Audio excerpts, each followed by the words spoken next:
Hey guys, what's up? I'm JD, drummer for Hermanos Bros. This is Cesar, bass player from the Hermanos Bros. And we're here hanging out with Saucy Bass Talk. You already know this is your Saucy Bass Talk intro. Don't forget to subscribe to this channel and share it. Share it with all your fellow musicians. Bye. All right, everyone, welcome back to Saucy Bass Talk. We have two very special guests. You guys might remember them from our last video with Los Hermanos Bros, but now we have, I don't want to say the most important part of the band, but like also the most important part of the band. We have Cesar and we have JD right here. Amazing bass player and amazing drummer. So I'm really excited. Thank you so much for coming back. And I just want to let you guys know, this is also not the last time you guys are going to be here. Whoa. Just saying. So we're going to be doing a special segment today. We're going to be doing 10 questions. And we're going to be specifying on your instruments and on your drums. So drums and bass, right? So I want to start from knowing a little bit about the history of each of you. So whoever wants to start first. I want to know, we're going with you? Yeah. Okay, Cesar. So I want to know. Bass, so. Yeah. we want to know how did you start in this music industry? How did you begin to play bass? Everything from day one till now. Okay. Yes. So basically, it started. My dad, he's been having a band even way before I was born, until now. They still have it with my uncles. So since I remember, I always had instruments at home. My dad's a bass player, a guitarist, piano, a little bit of drums. So I pretty much taught myself how to play a little bit of everything. But I still with the bass, you know, the low notes, I love them. So yeah, I fell in love with the bass. Awesome. So then as you continue your journey with playing bass, what made you stick to bass? Because some people start in one instrument and they kind of wing off. Okay, so I was playing a band, keyboard, and yeah, you can say piano. But I remember I was using a lot of low notes. And the bass player, hey, go to the high notes. I'm using the low notes. So I was like, how come I just don't play bass now, you know? And I was like, you know what, this instrument I should keep. This instrument I love, and I like just like playing the bass, you know, rhythm with the bass, just the bass, you know? Just the foundation of everything, right? Exactly. Yeah. I see that you do have a beautiful bass behind here. We are going to step a little bit into it in just a minute, but I wanted to know, for this specific bass, was this the first bass that you had, or did you have other ones before? This is the one I've been using most lately, but I have 5. They're same brand, 6 strings. He only has. Jeez, he only has 5. Well, excuse you. This is the only one I've seen. Yeah, it's the only one I've seen, but I have like 5. We're okay. Why did we not bring any of the other ones? I'll bring it next time. Okay, so now we're gonna do another video later, not today, but a different day, and you're gonna bring all your basses. Yeah, I will. Okay, and we're gonna talk about each and every. I'm excited about this. That's cool. Yeah. This is perfect. I think we're gonna just sign you to our. This is the only YouTube. one I got, dude. I'm faithful to Gold Talks. Yeah, I have a Ibanez 6-string, and then I have like 4 more. Okay. Adomovic. Wow. Okay. Yeah. Okay, this is I'm exciting. Sorry to get in there, but what's the brand? JD, can you leave? No? Yeah. Okay.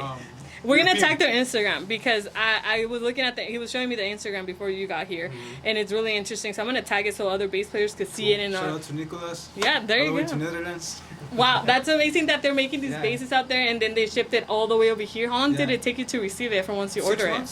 Oh, just 6 months. Okay. It's custom made. You decide what woods, what preamp, what how many strings.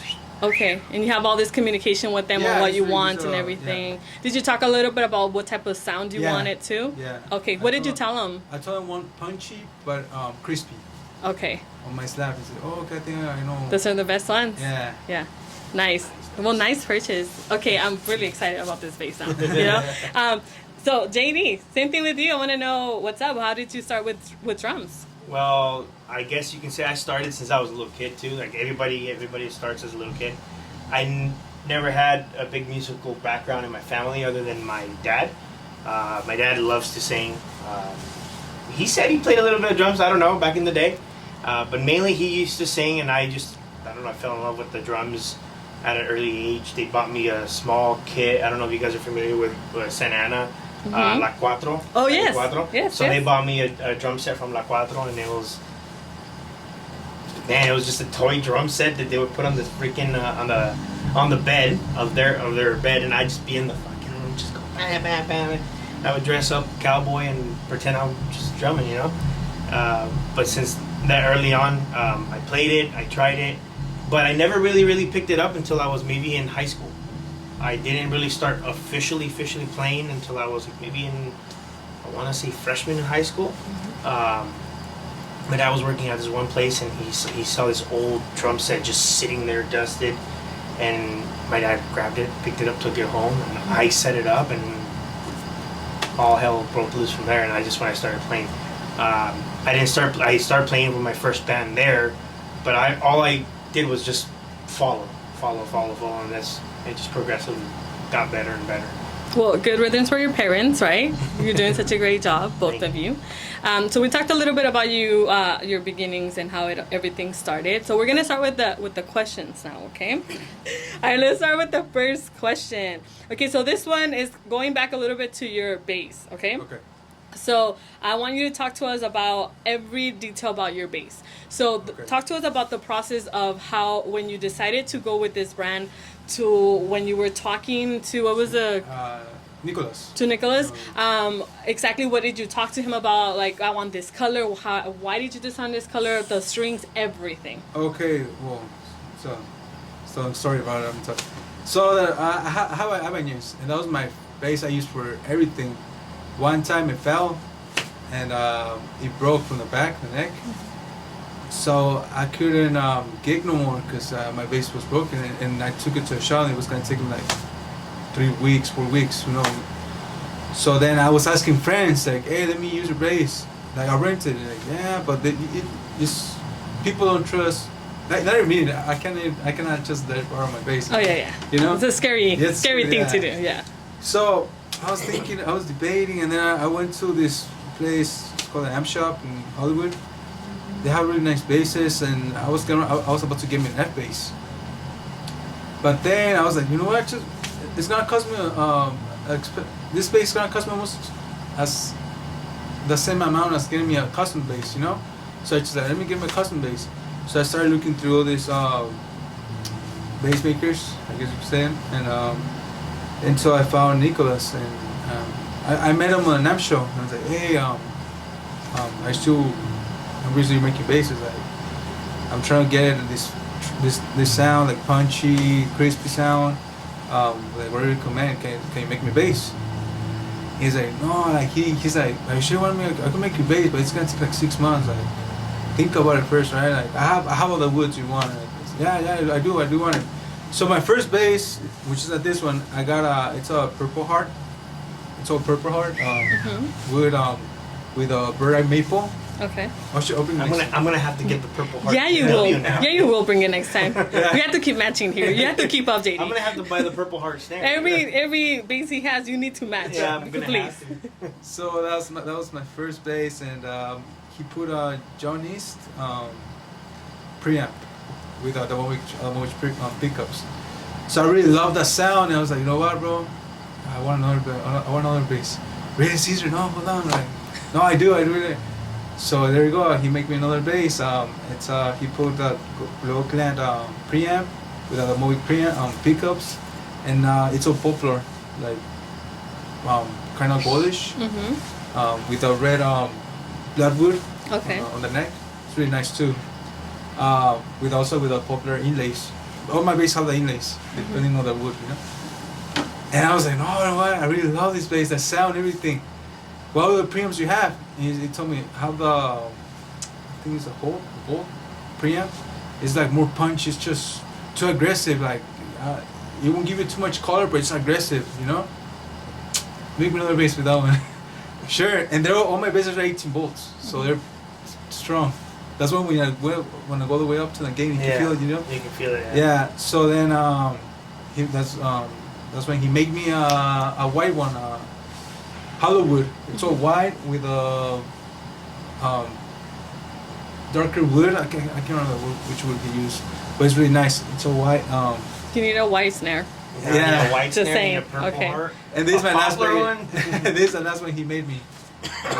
It's also it also has the same preamp as my white one, and this I want to be using lately most. I think I like it a lot 'cause the slap. Yeah. It's really bright, and that's why I like it.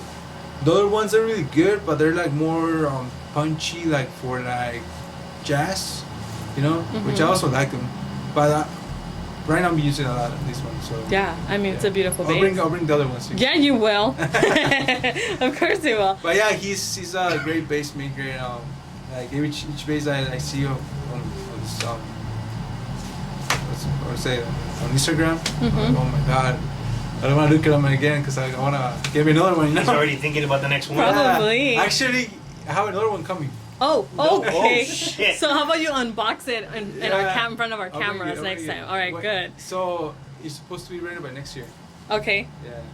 we'll be here. I know. You're gonna bring that bass too. Yeah. So don't be modest. Tell us what's the pricing of these. They're Masterpieces. Around 4,900. Yeah, about right, huh?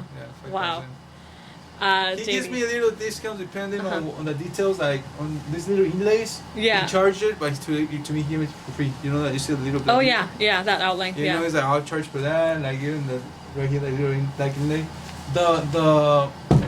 The marks for the so you can see your your notes. Yes. They glow in the dark. So you turn off the light right now, Oh. they'll keep on. Can we turn off the lights Sure. here? I don't know if everything will be dark. We're gonna try it. Good. You see?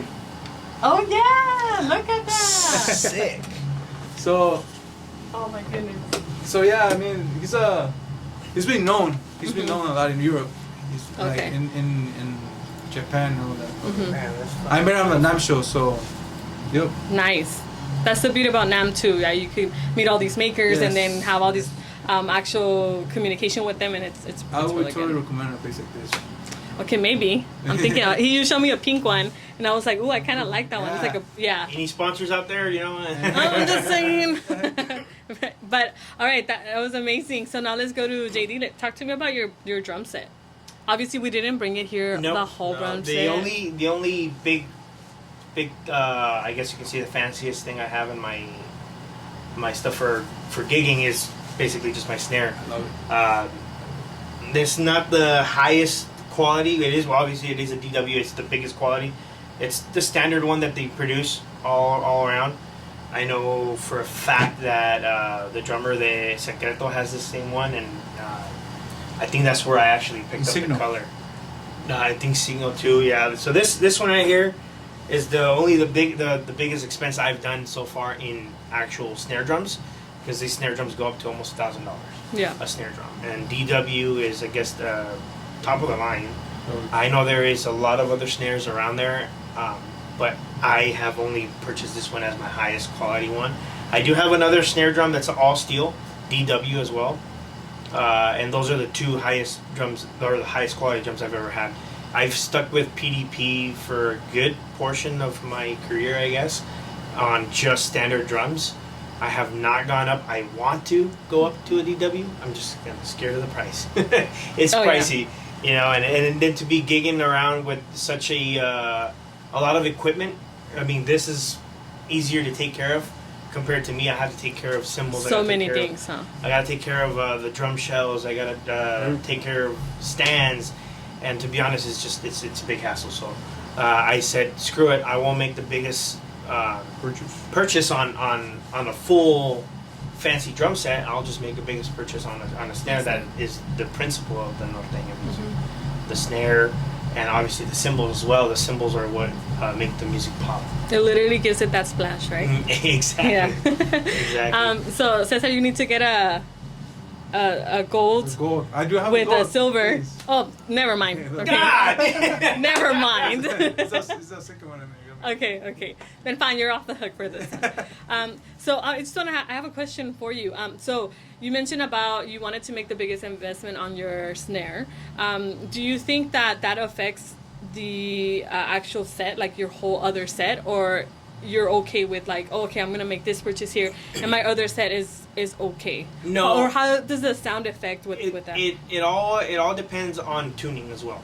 So you can make a crappy, and it's been proven. I've seen videos of people. I follow a lot of guys on YouTube that are just like complete drummers that try to do drum hacks and buy old crappy drums and refurbish them and put good stuff on them, like heads, cleaning them up and making them sound good. So you can make anything sound good depending on your tuning. So it's all tuning. And I am not the best at tuning. I try to tune my best to ear. sometimes I get lucky. Sometimes I'm just fiddling with it. There's days that, and me personally, I'm so anal about sound on the snare that I'm always fiddling with it, like buying a different head, trying a different head every single time. I know before I went to this head again, I started using like whole different ones, like from Evans to Remo. I haven't tried Aquarium, but I've stuck with Evans and Remo, and I couldn't find. I'm never happy. I'm always just trying to mess with it. Yeah. So, especially with the drum set alone, I always tend to replace heads almost every month or two. I try every month or two to replace heads, and sometimes like heads are not even like super worn out, and I still switch them out. In my room, you'll find a box full of freaking drum like heads. tons of them. They're just sitting there. I keep them for emergencies just in case, you know, one head rips and you have one extra. Yeah. But yeah, so the investment part of buying a full big drum set, I think it's more, in my mind, I would love to do that for a big event, you know, like for a big fancy hall event that we go to, since we're reserve it for those times. Exactly. We're not a big touring band. I'm not a big touring drummer. So I don't want to have this big fancy drum set and be gigging around in all the local houses. That makes sense. And messing it up, you know, because it is nice to have a nice drum set. I'm not saying my drum set ain't nice, nice. but you know, to have a really expensive drum set and just throwing it around, it's not worth it. It's better just to keep a decent, nice little kit that you're gonna trash around, you know, and still be able to continue sounding good. How often do you tune your drum set? Every time I play. Every time you play, yeah. And how about yourself? Every week, every time when I touch it, like today. Yeah, it's almost like it's a second nature to do it. Yeah, Right? You grab your bass and you start tuning. Like, I just know I'm good, ready, you know. Yeah, it's like, let's go. What's the problem here? It's like even now for drummers, they started making actual tuners, which are pretty much pitch tuners for each tension rod that goes around. I use it sometimes on my toms as much. When I go to like the gig, these guys will see me. I'm like, before I even set up the drum, I'm like tapping around, making sure everything sounds equal, and then I'll try it on the kit. Yeah. Snare wise, I tend not to mess with my snare once I feel like I have a good sound. What I really, really love about the DW system now is that they added the three position butt plate. Of your staff. Yeah. This thing here, it's like having 3 drum sets, 3 snares in one. Because so it has like different features on it pretty much. Right here you have a lower setting of the tension of the snares, and it keeps the snare less high pitch, more lower, medium setting or higher setting, and just the tensions go up on the snare, and that's what I like about that. So I don't have to mess around with it as much. Yeah. Occasionally, depending on the area, because it also depends on the ambient sound, I'll tend to fiddle with it just here and there. Tighten up a little bit here and there. The acoustics is different too, wherever we go play. House, I'm sure like bass also is a little bit tricky to give it a right EQ and stuff. So I know that sometimes it's like it's too bassy or it's retumba mucho and things. So it takes its especially time. when you're on the outdoors. Sometimes the snare doesn't even sound that great to you back here, but then you listen to it on the microphones and it sounds great. So it's that also plays a big factor on me, where I'm like, man, this thing sounds like crap. And then I tell Luis, hey, you come back here and hit it.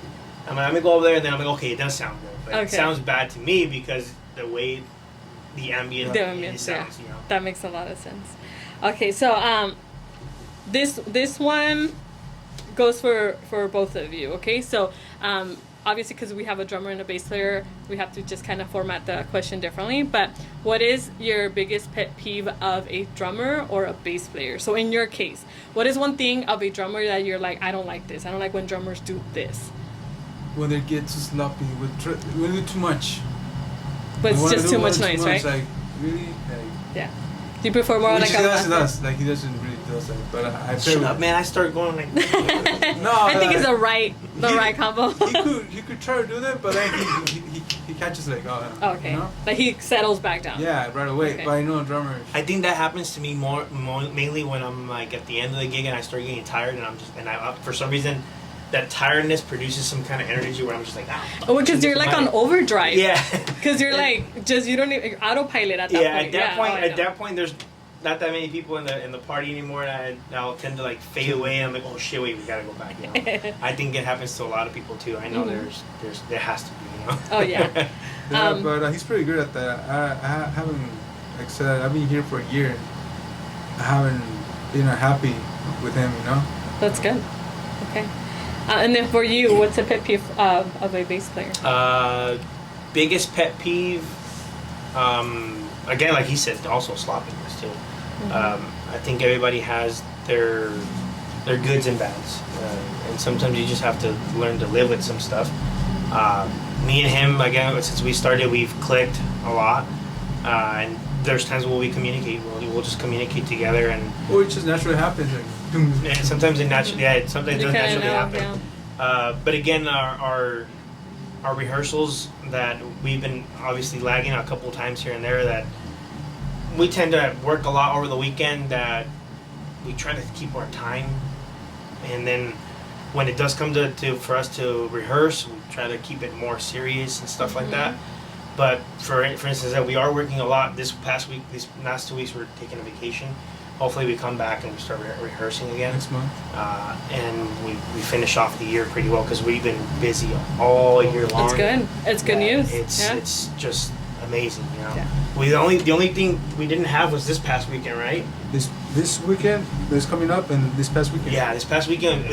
The next 2 weekends are obviously our vacation weeks, but this past weekend we didn't have anything, so we all kind of like, I don't know. I freelanced it. Some of the boys too. Yeah. We all freelance. We all freelanced. Nothing came up, but yeah, it makes sense. But like I said, the communication. If there's no communication, is a big pet peeve. Oh, there's no communication with the guy. I've had bass players that I did play before when I first started, that they just really didn't want to pay attention to you, or they didn't like you, or whatever. And I'm not saying that I'm like the best or I was better than anybody in the band, but there was never communication, so I never sounded really well. And I think that's what makes or breaks the band, that duo, I guess, the duo.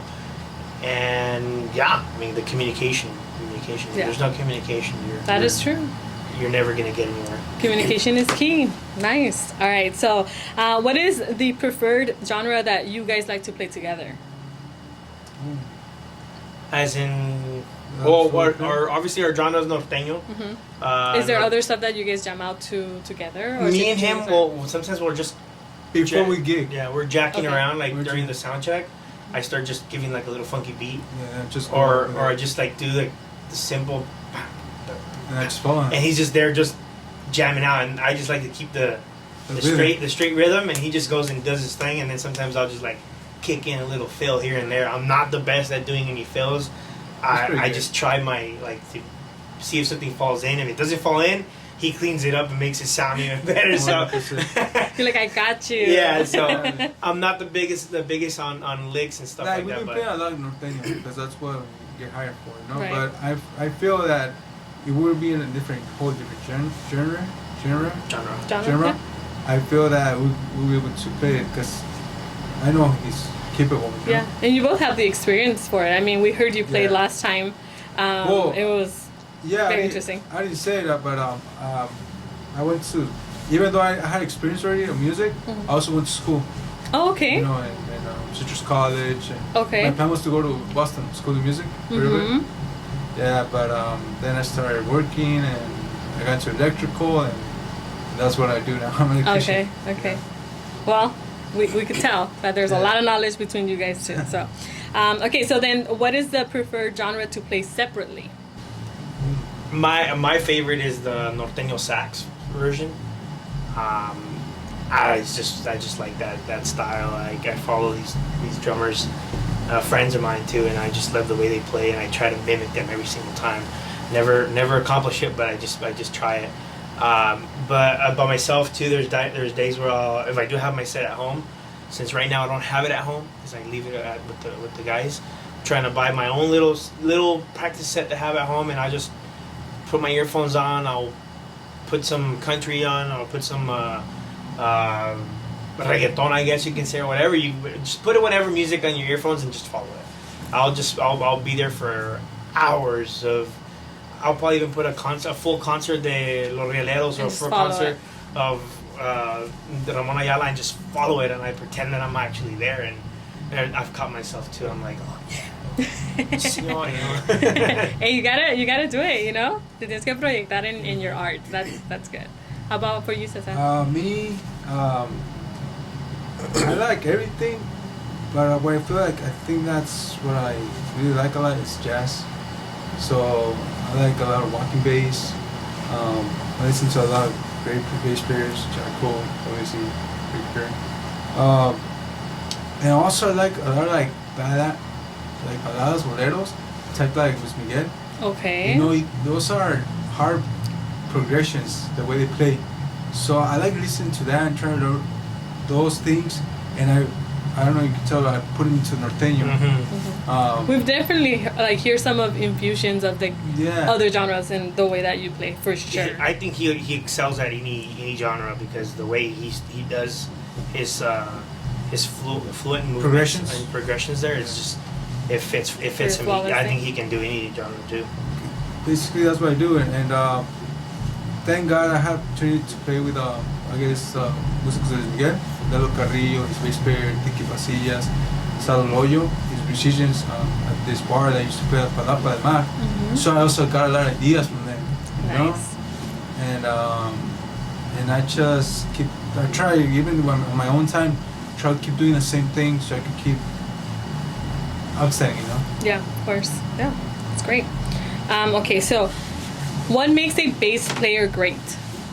Bass player, I think we will have our own style, but basically to me it's timing and cleanness. Okay. You know, if you're gonna do something, make it right, not like try to make it clean and colorful and sound. Mean it what you're trying to do, you know? Yeah, that's a good one. Mean what you're doing. Yeah. What makes a drummer great? Simplicity, of course. I can say simplicity all day long, and I'm pretty sure a lot of us get too excited. I feel like he's our how do you say that, like a manager?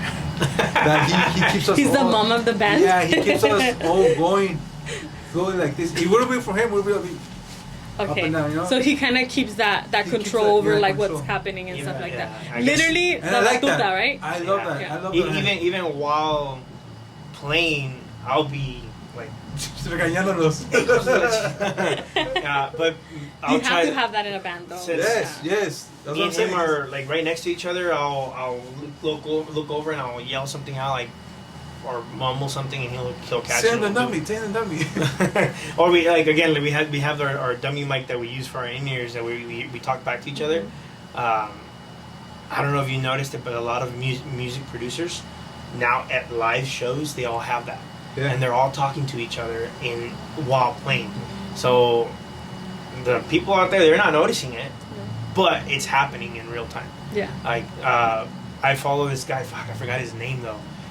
They play. I want to say it's kind of like reggaeton, but tropical at the same time, I guess. What was the name of the guys? But it's him and the drummer on the same TikTok, and you'll hear them talking to each other. Okay, get this fill in or enter here. Ready? 1, 2, 3, boom, and it starts, and everybody's on that cue. And then he's like, okay, we're gonna change it up. We're gonna do this, and like in the middle of the whole show, and that's amazing. And I'm like, holy shit, like that is the freaking concentration cool. you gotta have, and the multitasking, the multitasking and all that, because the guy's a guitar player and pianist, I think, and he goes back and forth to the two mics. He also does second voice or whatever, and he has the two mics. So he'll go back and forth, and it's just like, holy shit. You got the drummer over here talking to this guy. Sometimes they're bullshitting. You can hear them, and they're bullshitting. And they're like, oh yeah, you know, I'm gonna do this later on to the whatever. On this like, time. No, like they're talking about what they're gonna do later on after the gig or whatever. Okay, we're gonna do this now. We're gonna enter here, and I'm like, holy shit.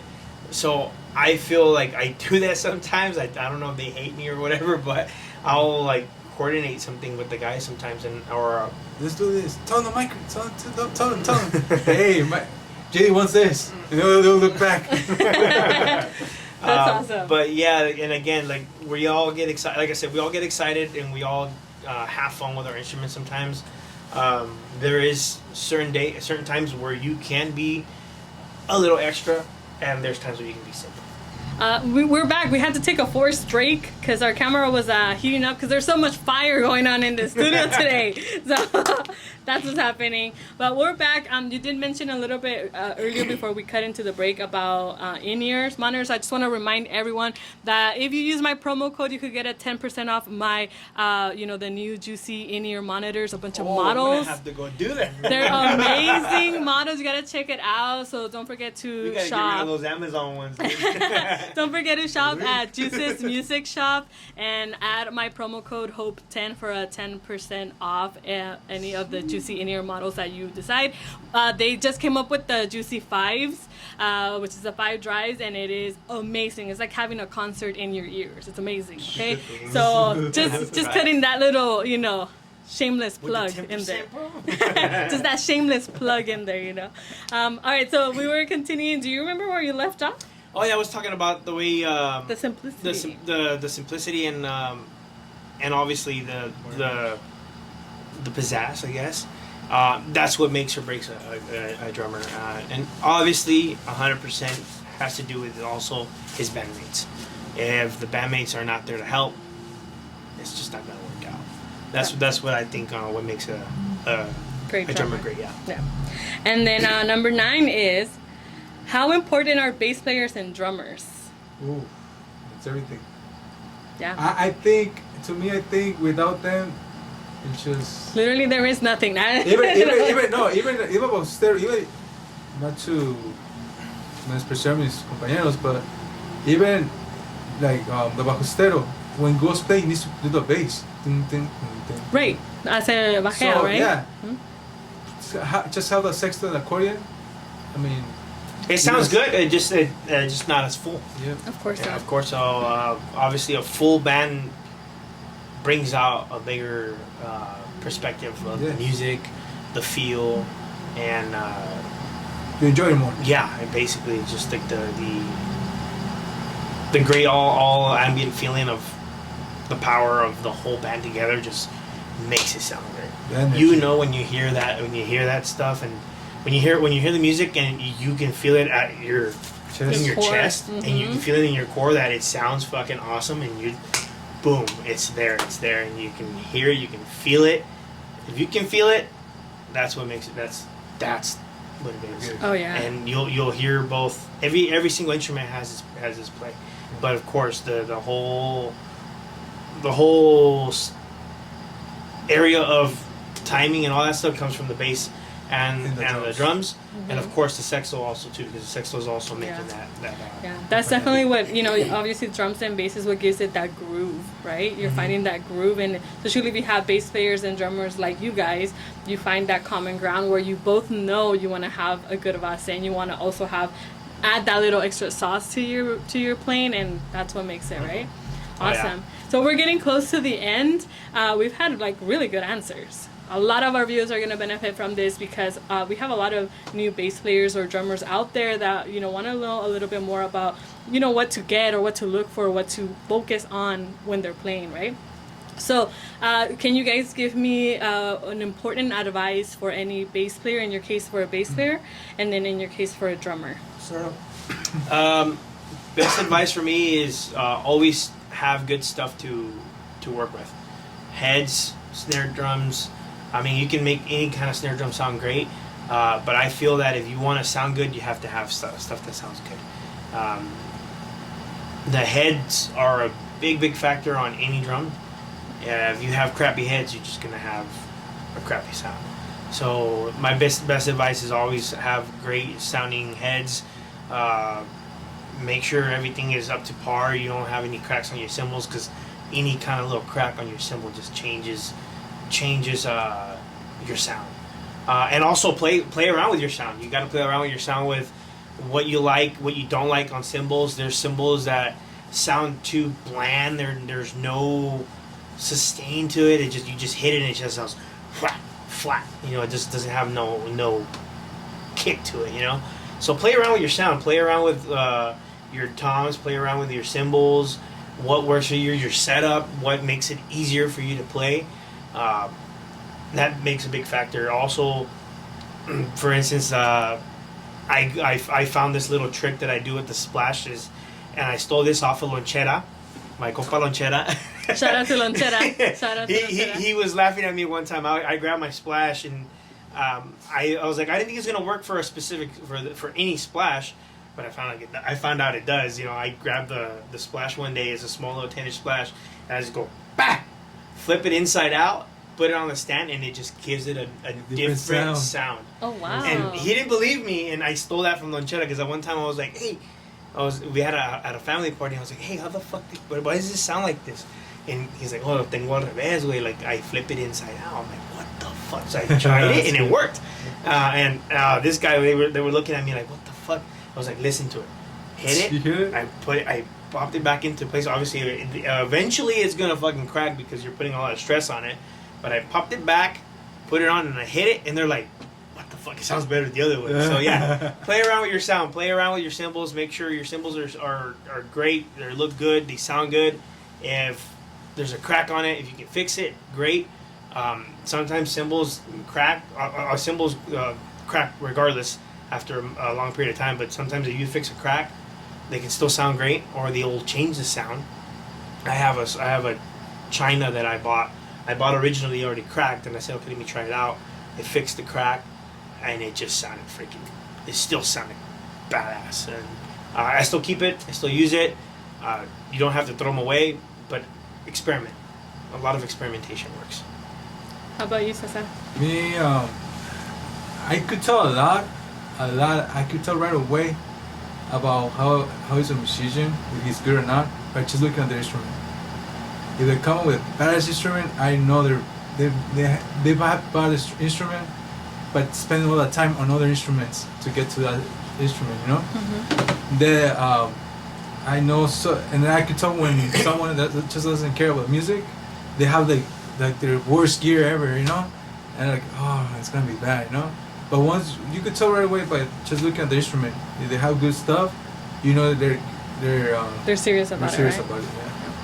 Sometimes it's not that they're necessarily bad. Sometimes it's just that they're careless. They're careless, or they're just taking they're beginning and they're trying to figure stuff out. You know? Yeah. I know that when I started, I didn't have the best drum sets either.